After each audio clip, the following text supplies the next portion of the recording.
নবী সাল্লাল্লাহু আলাইহি সাল্লাম পাত্রী নির্বাচনে কয়টি বিষয় আমরা লক্ষ্য করব? এই মর্মে সহিহ বুখারী মুসলিমের হাদিস, সহিহ বুখারীতে হাদিস নাম্বার 5090 এবং মুসলিম শরীফের হাদিস হচ্ছে 1466 নম্বর হাদিস। রাসূলুল্লাহ সাল্লাল্লাহু আলাইহি সাল্লাম বলেন, আপনার জাহিলি যুগে নারীদেরকে 4টি বিষয় দেখে বিবাহ করা হতো। তুনকাহুল মারআতু আরবাইন, 4টি বিষয় দেখে নারীদেরকে বিবাহ করা হতো। 1 নম্বর বিষয় হচ্ছে লিমালিহা, তার ধন সম্পদ দেখে, অর্থ ধনাঢ্য ব্যক্তি দেখে তারা বিবাহ করত। 2 নম্বর ওয়ালি হাসাবিহা, তার বংশ মর্যাদা দেখে বিবাহ শাদী করা হতো। ওয়ালি জামালিহা, সৌন্দর্য দেখে, কত সুন্দর, দেখতে কত সুন্দরী, সেগুলো দেখে বিবাহ শাদী করা হতো। ওয়ালি দীনিহা, তার দিনদারিতা দেখে বিবাহ শাদী করা হতো। তবে উম্মতের জন্য আদেশ, রাসূলুল্লাহ সাল্লাল্লাহু আলাইহি সাল্লাম বলেন, ফাদফার বিদাতির দিন, তোমরা দিনদারিতা দেখে, মেয়ের সৌন্দর্য যদি পেয়ে যাও দিনদারিতার সাথে ভালো, বংশমর্যাদা পেয়ে গেলে ভালো, টাকা পয়সা ওয়ালা পেয়ে গেলে ভালো, সৌন্দর্য পেয়ে ভালো, এগুলো হচ্ছে প্লাস। তবে মূল হবে ফাজফার বিজাতির দিন তারিবাতি ইয়াদাক, যদি তুমি দিনদারিতা না দেখে বিবাহ শাদী করো তাহলে তুমি কি হবা? ক্ষতিগ্রস্তদের অন্তর্ভুক্ত হবা।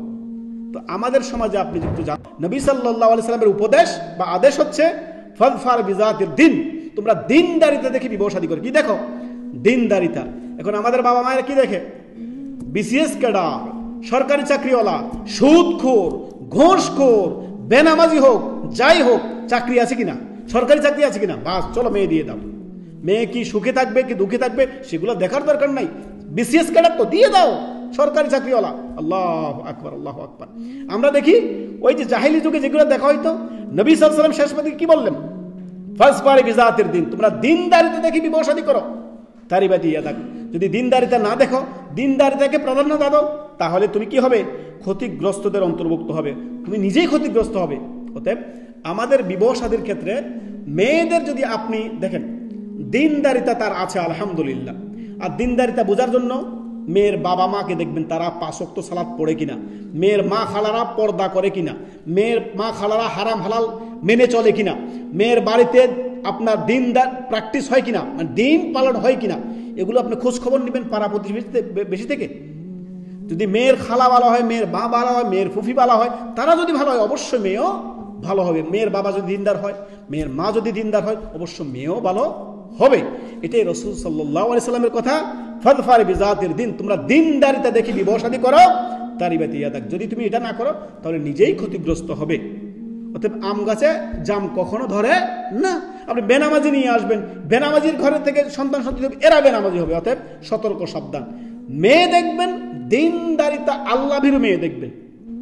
অতএব যদি আপনার দিনদারিতার সাথে একজন মেয়ে অত্যন্ত ধার্মিক দিনদার, মাশাআল্লাহ বারাকাল্লাহ ফিক, তার সাথে তার আপনার বংশমর্যাদাও আছে, তার সৌন্দর্যও আছে এবং কি তার টাকা পয়সাও আছে, এই 3টা পরবর্তীতে, আগে হচ্ছে তার দিন দেখবেন, প্রাধান্যতম হচ্ছে দিন।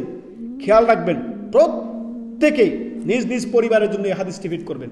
যখন আপনি ছেলে বিবাহ করাবেন বা মেয়ে বিবাহ দিবেন, রাসূলুল্লাহ সাল্লাল্লাহু আলাইহি সাল্লামের বুখারী মুসলিমের হাদিস সামনে রেখে আপনি বিবাহ করাবেন কিংবা বিবাহ দিবেন। অর্থাৎ যেমন নবী সাল্লাম বলেছেন, একটি মেয়েকে 4টি গুণ দেখে বিবাহ করা হতো। তোমরা কি করো? দিনদারিতা দেখে বিবাহ করে, এবং দিনদারিতা দেখে বিবাহ করে তুমি সফল কাম হয়ে যাও। অতএব আমরা দিনদারিতা দেখব, অন্য কিছু দেখার দরকার নাই। দেখেন আলেমদেরকে সবাই ভালোবাসে, ভালোবাসে না কেন? তাদের আল্লাহ ভীরুতা, দিনদারিতা, আখলাক, চরিত্র, তারা অত্যন্ত ভালো মানুষ। যে যত ভালো মানুষ, দুনিয়ার কেউ ভালো না বাসলে আল্লাহ রাব্বুল আলামিন তাকে ভালোবাসে। আর আল্লাহ যাকে ভালোবাসে, আল্লাহর সৃষ্টির মধ্যে, বান্দার মধ্যে আল্লাহ তাআলা তার সাইয়াজআলু লাহুমুর রহমানু, তার অন্তরে ভালোবাসা ঢেলে দেন।